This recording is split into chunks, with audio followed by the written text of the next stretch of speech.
একটা কাঠের গোলাকৃতি প্লেট, সেটাকে যদি ঠোঁটের মধ্যে ঢোকানো হয় তাহলে কতটা ব্যথা লাগতে পারে বলুন তো। কিন্তু তবুও তারা এটা করে। আর এটা কোনো ট্রাইবাল মুভির অংশ নয়, এটাই বাস্তব আর আজও পৃথিবীতে ঘটে চলেছে।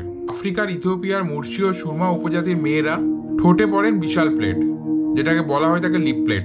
আরও অবাক করা বিষয় যেটা হলো, প্লেট যত বড় হবে সম্মান তত বেশি।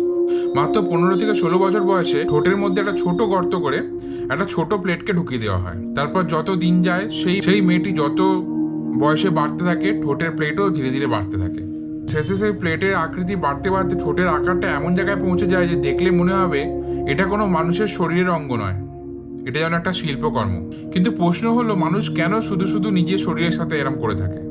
কিন্তু এর পেছনে একটাই কারণ হচ্ছে, দাসপ্রথার সময় সেই সব নারীদের বিদেশিদের কাছে কম আকর্ষণ দেখানোর জন্যই এই প্রথা চালু হয়েছিল। বিদেশিদের কাছে মেয়েরা একটু কুৎসিত দেখায়। আপনি শুধু ভাবুন, একটা সৌন্দর্য কখনো কখনো জন্ম ভয়ের ইতিহাস থেকে।